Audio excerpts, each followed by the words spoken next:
excitement will come before and after the ultimate party. January 2014 5 Premier League at Stamford Bridge that brought Chelsea and Sunderland on Sunday, 24/5 night. Before kick-off begins, Sunderland will smile advance after they ascertained do not need to insist on playing at the headquarters of Chelsea. Yes, the Black Cats had just separated from the relegation trap after successful goalless draw against Arsenal at the Emirates midweek. Kamari Hasil makes Sunderland, who had stumbled on the bottom board, to fire manager Gus Poyet 4 points ahead of Hull City, who finished 18th. Manager Dick Advocaat was surprised by his team's achievement. No one had expected this success. We have 9 games, when I replace Poyet, 5 away games, including Chelsea and Arsenal. This is the moment for Sunderland to continue to grow in the coming season, said Advocaat. Thus, Sunderland will come to London without load, as well as the host Chelsea were already confirmed title since 3 weeks ago. And after the game is over, Chelsea's turn to be merry, because there will be a party. Prima Kedati League trophy handover has not had any fighting in this match. Chelsea stay put prestige. The players and fans are expecting a championship party is completed by Ralpa victory. The Blues certainly eager to make up for the mistakes they did last week when surprisingly slaughtered West Bromwich Albion 3-0 at the Hawthorns. In addition, Chelsea did not want an unbeaten record at home this season returned marred by Sunderland. As is known, last season Sunderland bring home defeat to Jose Mourinho in the prime of his career with Chelsea. This time in the match, Chelsea will be without Cesc Fabregas, who get a red card against West Brom. They also have lost the Oscar, Ramirez, Kurt Zouma due to injury. The best player of the Premier League, Eden Hazard, also sidelined after undergoing dental surgery. Thus, Mourinho will again lower Ruben Loftus-Cheek in midfield, while Diego Costa and Loic Remy will be installed simultaneously on the front lines. Young players like Isaiah Brown, Nathan Ake, Andreas Christus, and Dominic Solanke also fought to lowered against Sunderland.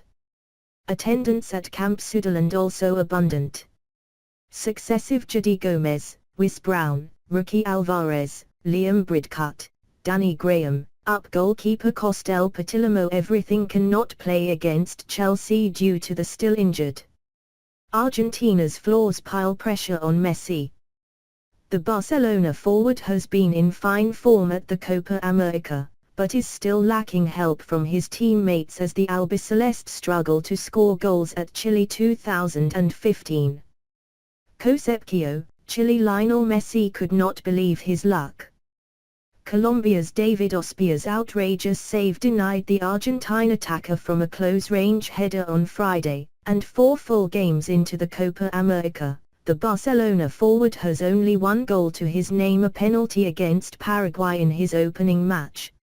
It's unbelievable the trouble I'm having in scoring with the national team, the 28-year-old lamented after his side overcame Colombia on penalties in the quarterfinals.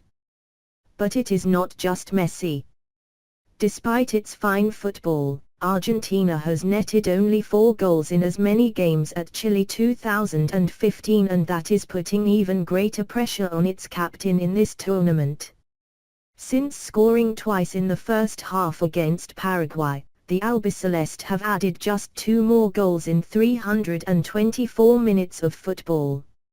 Sergio Aguero's header was enough to see Gerardo Marchio's men beat Uruguay 1-0. While Gonzalo Higuain's goal edged out Jamaica by the same scoreline, and Argentina needed penalties to defeat Colombia following a scoreless game against Jose Pecama's side in the last 8. It is clear we have a problem with our finishing, Marchio said at the pre-match press conference on Monday ahead of his side's semi-final against Paraguay. There is a red mark against our finishing, and it is something we have to improve on.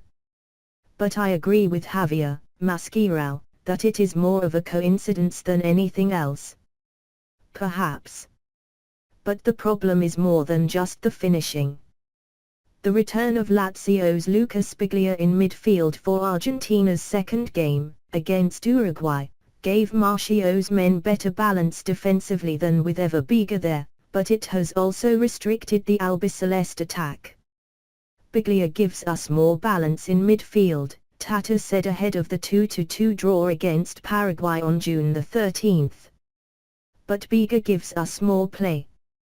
With the Lazio midfielder short of full fitness, the Sevilla man started that game and Argentina played probably its best and worst football of the competition in a classic game of two halves in Lens Arena.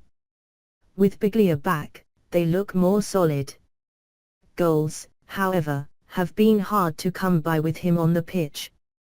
For all Tata's talk about the importance of style, he has two defensive-minded midfielders in the team in Biglia and Javier Mascherano, while the third, Javier Pastor, is often too far from the opposition area and has been unable to link up effectively with the forwards on the edge of the box. That has left striker Sergio Agüero isolated, while Angel Di Maria is still struggling to find form for his country in this tournament. Before the friendly against Germany last year, I said Di Maria was one of the 5 best footballers in the world, Marchio said on Monday when asked about Angel. And I maintain that.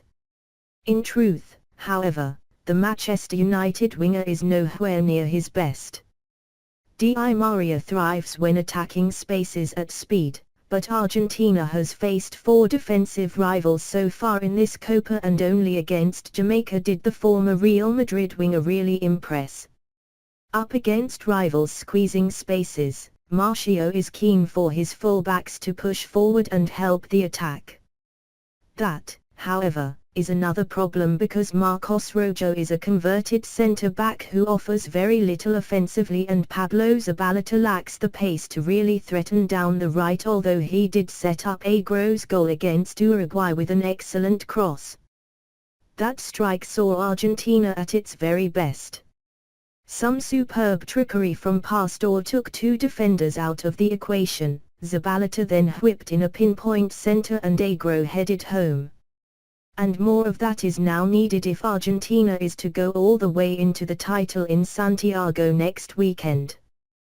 But the deficiencies at fullback and in central midfield, 2 problem positions even at youth level in Argentine football, mean Messi is not getting the help he needs and the support he receives at club level with Barcelona. The Barca midfield moves the ball around much more quickly than the Argentina trio, with lovely link-up play on the edge of the box from Andres Iniesta, Ivan Rakitic and the now-departed Xavi, creating all sorts of problems for their rivals and space for the forwards. Argentina is missing that, as well as attacking fullbacks like De Alves and Jordi Alba who offer an additional threat with their forward runs. The result sees Messi dropping deep to try and influence games, and although he has performed exceptionally well in this tournament, he has been unable to influence matches quite like he does for the Catalan club. So as Argentina advances, so the pressure piles on Messi once again. As at the World Cup last year, the hopes of a nation rests on his shoulders. But just like in Brazil 2014, the same flaws could cost the Albiceleste another major title in South America this summer.